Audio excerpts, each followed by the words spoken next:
Well, folks, we got Generation Squeeze Advocacy Group going after older Canadians, the LCBOs on strike, no booze, and the last CPI index inflation report tells us that there could be some further rate reductions coming sooner than we think. All this on this episode of the podcast. Thanks for joining me today. I'm Vince Gaetano.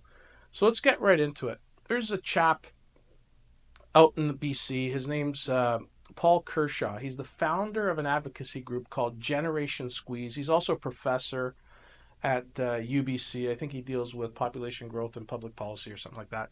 And he has been advocating and had an audience with our Prime Minister Trudeau recently to share with him his thoughts about how older Canadians should be footing the bill because he deems that their windfall with their home ownership values, their home values going up, should be a tool to access some annual revenue streams. So he's been proposing that any properties over $1 million should have an annual surtax.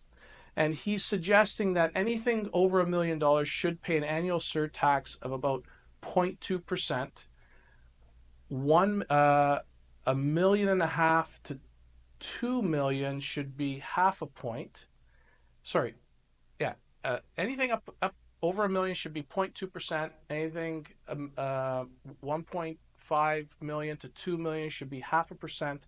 And anything over $2 million should be charged a 1% surtax every year. So if you got a house worth $1.5 million and you're going to pay an annual surtax of 0.5%, that's $7,500 that a senior could possibly have to cough up every year. Now, I don't know if it's deferred or if it's paid annually and, the details, but this seems to be some type of joke. I honestly truly believe that this has got to be a joke because the reality is how did we get here? How did we get to this point where all of a sudden affordability has gone through, the ability to afford a home has gone absolutely crazy. Young people can't afford homes. You have to start looking at policy. You have to start looking at how population growth has impacted the lack of housing that exists in Canada. So preparedness has got to be on top of the list. You have to look at how taxes have been charged. Okay, so municipal governments have always avoided increasing property taxes and jammed development charges onto new entrants on new homes. So that has gotten to the point where an average new home in GTA has a price tag of input taxes of about 150 grand a unit. Now, if you think about it, if a condo or a new entry level home in GTA is about 600 to 700 grand, and 31% of the cost of that home is input taxes at all levels, that's about over $200,000 in input taxes. If you lower that cost of that home and removing those input taxes, you got something a little bit more affordable than where we are today. And because those new homes sell for that much more, every comparable home from a comparative analysis is worth more too, because that's how property is evaluated today. It's based on comparable sales. So think about that, folks. If a home was built 10 years ago for significantly less, and now a comparable sized home is being built for 30% more because of input taxes, well, guess what? The older home is going to go up in value too. So it's a policy issue, and no one's taking responsibility for that. And this is becoming concerning because the more of this bullshit that's being fed to people, the more people realize that it's just going to happen. And we got to stop it in its tracks, okay? We need better policy. We need better run governments at all levels. And we got to stop this nonsense of trying to blame one group of people over another.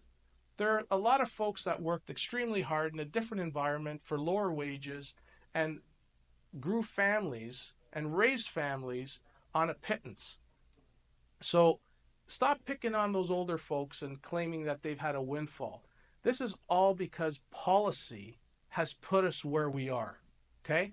Immigration, taxation, lack of accountability, lack of budgeting, lack of cutting shit that doesn't, uh, it's not even required anymore.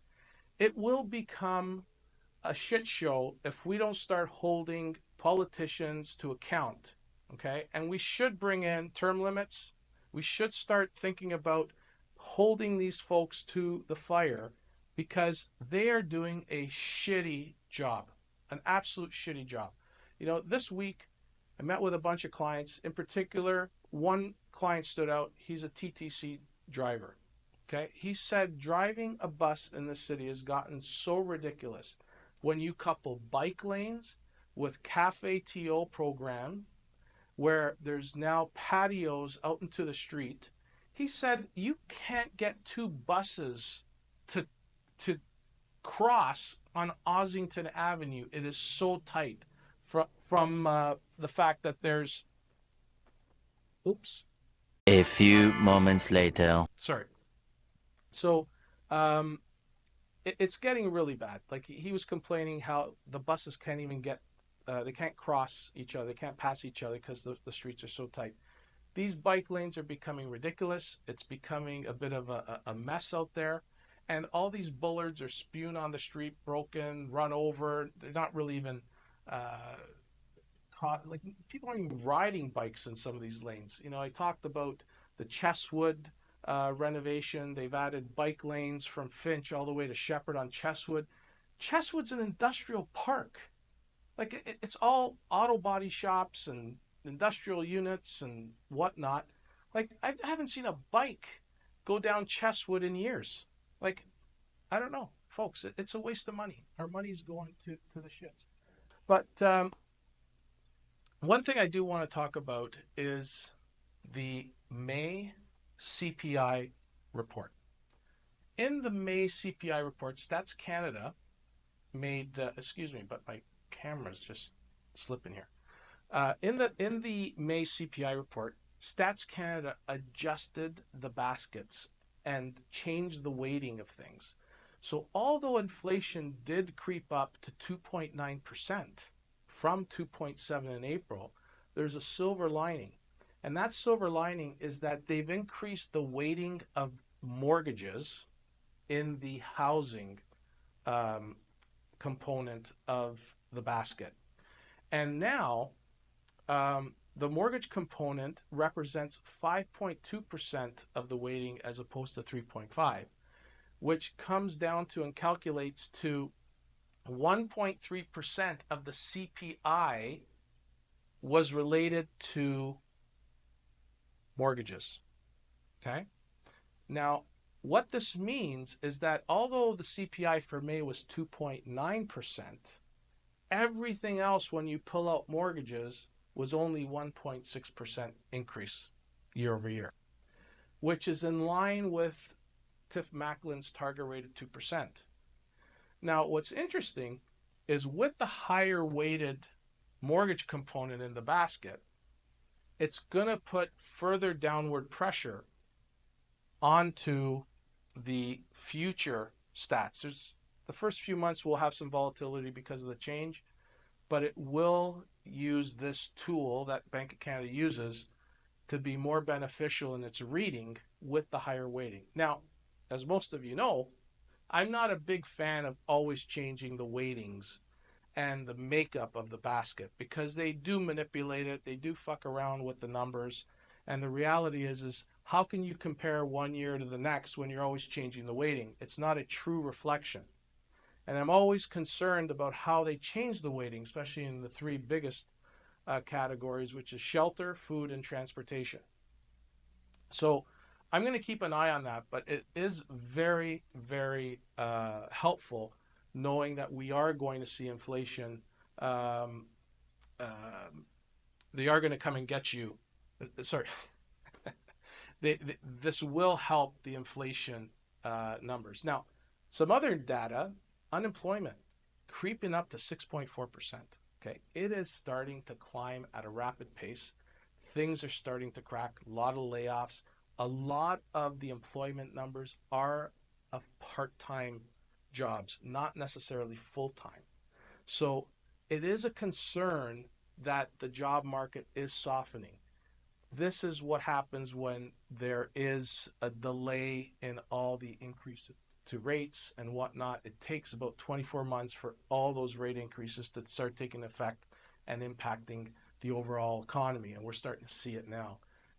Population growth is outpacing labor growth. There's just an imbalance. It's not very good as far as what the numbers are telling us, which leads me to believe that we are going to see more decreases coming, and we could see rapid decreases coming at every Bank of Canada meeting. I wasn't too keen on a July decrease by the Bank of Canada, but now as I drill down into the stats numbers and seeing how they've changed the weighting, I think there's evidence that we could see a decrease at the July meeting. So listen, we're going to need a lot of help.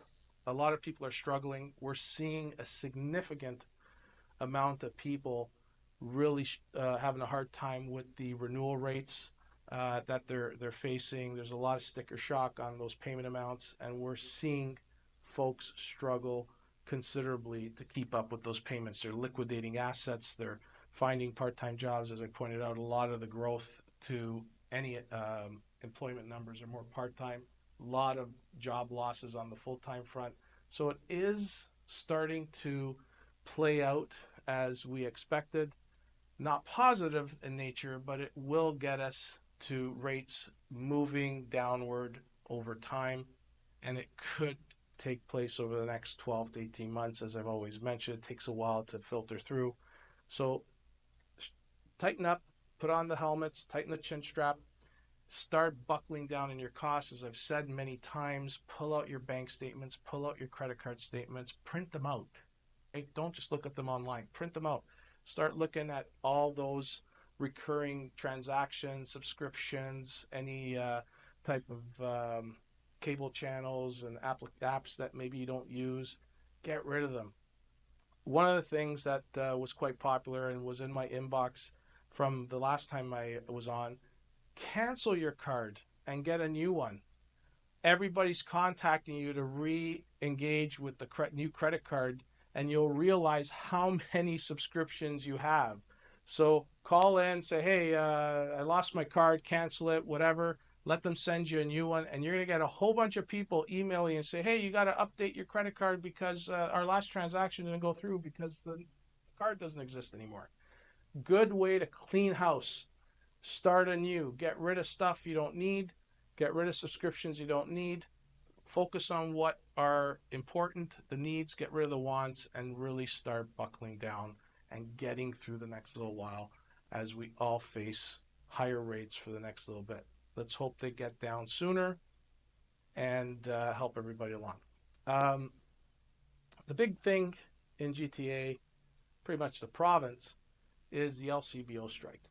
Now, I find it funny how every monopoly out there goes on strike, right?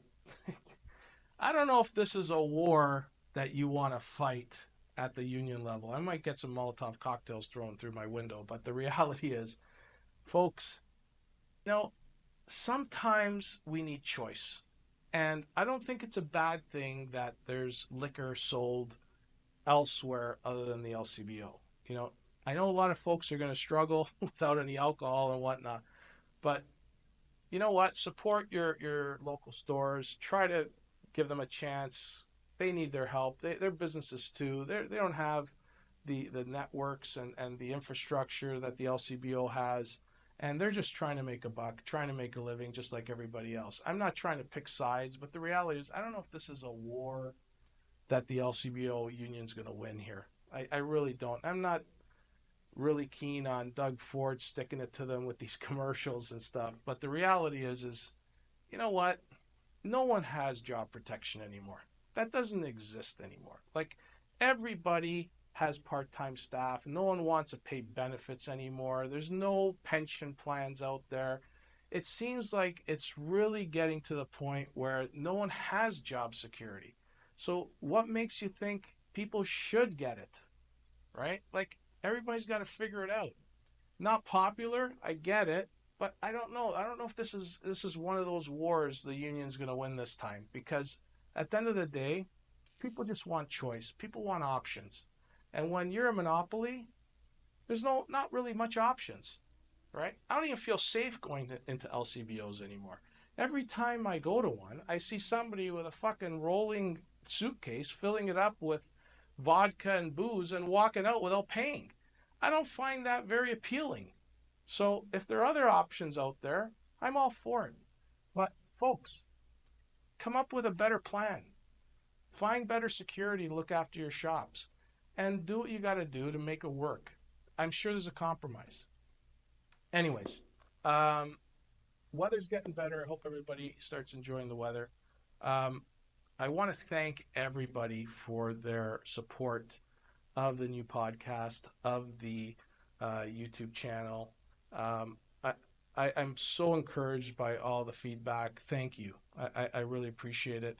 I thank you for all the requests for content and questions. I'm always, taken aback by the support. And please send me some more ideas. If you have topics that you think we should be talking about, send them over. Love to um, answer them. And if you're in the neighborhood near Yorkdale, drop in for an espresso. Come in, say hello. The gang's always here most of the time, so pop in if you're around. We always got the espresso machine on, so it's always warm and ready to go. And on that, I'm going to let you go. So thank you very much.